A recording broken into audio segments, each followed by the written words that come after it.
Everyone. Today we'll understand the difference between intrinsic material and extrinsic material. Hope you remember in the last class we understand the difference between direct semiconductor and indirect semiconductor, and thereafter we studied what is effective mass and how it is different from the true mass of an electron. So in continuation of that, today we are going to understand the difference between intrinsic and extrinsic materials. Now we know that a metal which does not have any kind of impurity or lattice defect, that is known as intrinsic semiconductor. It includes lattice defects also. Understand? Just note this point. A perfect semiconductor is which does not have any kind of lattice defects nor impurity inside it. So you can say at 0 Kelvin there are no charge carriers that are available for the conduction. So valence band is completely filled and conduction band is empty. Now we need to understand the process of generation as well as recombination. What is the process of generation? Say let us suppose this is the valence band and this is the conduction band. So valence band is completely filled initially at 0 Kelvin when no source of excitation is there, and the conduction band is completely empty. So this is filled, this is empty, this is valence band and this is conduction band. Now what happens as soon as we increase the temperature or some sort of excitation from the outside, so electron hole pairs are generated, and they are always generated in pairs. How they are generated in pairs? Let us suppose this electron gets sufficient energy and it will cross this band gap and reach to the conduction band. So when this electron reaches there, the electron reaches here and it creates a hole here in the valence band. So generation of electron hole pair. So they are always generated in pairs. So this is what I have written here. At high temperatures, electron hole pairs are generated as valence band electrons are excited thermally across the band gap to the conduction band. So these are the only charge carriers that are available in the intrinsic materials, and they are, because they are created in pairs, so conduction band electron concentration is equal to the concentration of holes. Yes, you can straightforward, let us suppose 4 electrons are there, so you can straightforward tell whatever will be the concentration of electrons is there, the same is the concentration of holes. After all the electrons are getting sufficient energy from the valence band to the conduction band. So these electrons are basically coming from the valence band itself. So whatever be the concentration of electrons in the conduction band, that much concentration we have of holes in the valence band. So this is what we have written here, that concentration of electrons is equal to concentration of holes is equal to intrinsic carrier concentration. And to maintain the steady state carrier concentration, there must be recombination at the same rate. And how recombination? Recombination means when this electron will come back to the valence band, it will lose some sort of energy. That energy is equal to in the form of either h nu, which used to be in discrete nature by direct semiconductor, or it will come to the valence band with the help of some defect level that we understand in indirect semiconductor. So it occurs when an electron in conduction band make a transition to an empty state, thus inhalating the pair. So this is basically rate of recombination, rate of generation as well as rate of recombination. Both of them are equal at equilibrium, where Ri is nothing but the rate of recombination and Gi is the rate of generation, and this subscript I indicates the intrinsic. So Ri is the recombination rate, Gi is the generation rate. So this is the electron hole pair per centimeter cube within a second. So each of these rate is temperature dependent. As soon as the temperature increases, the rate of this generation as well as recombination increases. Why? Because when we increase the temperature, more and more electron will get sufficient energy within the valence band to cross this band gap and reach to the conduction band.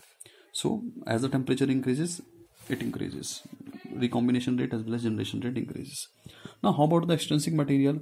So far in intrinsic material, but we studied that only the electron hole pairs that are available, they are the only source of current. However, in extrinsic material, we can modify, we can change the overall characteristics of that particular material with the help of doping. That doping is basically we used to do deliberately so that we can overall alter the electrical properties of that particular material. So it depends which sort of impurity we people are adding. If we are adding column 5th impurity, then it is going to be a donor impurity. If we are adding going to be column 3 impurity, then it is going to be an acceptor impurity. So this is we are going to understand. So this is what I have written. I purposely introduced the impurities into the crystal and by doping we can alter the overall properties, and depends whether we want to make a dominance of electrons or we want to make dominance of holes. So if electrons is there, then material will become n type. If holes are there, then material will become p type. So this is we will understand this overall with the help of an energy band model. Whenever we do doping, what happens, these impurity defects or lattice defects are introduced inside the crystal, and they are in the form of you can say additional levels apart from the energy bands. So these additional levels we will understand. I'm taking a particular example. Let us suppose column fifth impurity like phosphorus, arsenic, antimony, bismuth. Any of this impurity we deliberately add into the material, we doped into the material, and what happens, like initially this material is intrinsic, valence band is completely filled, conduction band is completely empty. Now as soon as we add the impurity, because we are adding donor type impurity, so it is of electrons n type impurity, so more electrons are there, so it will create a donor level. It will create a donor level near to the conduction band. So this is ED, where this lattice defect, or you can say this donor level is represented by energy diagram, energy band near to the conduction band. So this donor impurity, it will get as soon as we increase the temperature. Initially at T is equal to 0 Kelvin, this impurity is there, but as soon as we increase the temperature at T is equal to 50 Kelvin, all the electrons which are present in this donor level, they gain sufficient energy and shift towards the conduction band. So this is what I have written here. An impurity atom introduces energy level very near to the conduction band in germanium or silicon. So this level is filled with electrons at 0 Kelvin, and very little thermal energy is required to excite all the electrons from the donor level to the conduction band. So this is what I have shown here. So this impurity level is called donor level, and column fifth impurities are called donor impurities. Same is the case with the acceptor impurities. Acceptor impurities, like when we are dealing with the column fifth impurities, column 3 impurities. Take an example of boron, you can say take an example of aluminium, gallium, indium, and so on.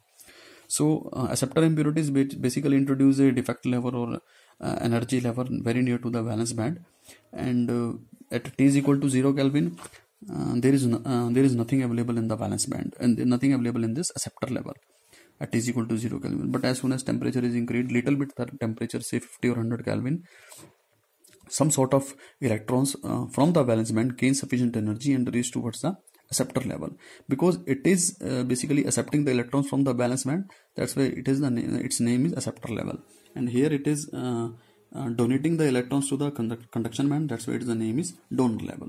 So again, the number of electrons that are that reach to the reach to the acceptor level, they are same as the number of holes that have been created in the valence band. So overall electron hole pair generation as well as the recombination rate is constant throughout the material. So generally one more thing here that I want to mention here, that column fifth donor levels or column this they lies approximately 0.01 electron volt below the conduction band in germanium, and column 3 acceptor levels, they also lie within the 0.01 electron level. However, for silicon the range is bit more, it is 0.03 to 0.06 electron volt. So this single value discrete energy levels basically that lies within the band gap that arises because of the doping. So this is all about intrinsic and extrinsic material. If you have any doubt, just drop me a message. Thank you.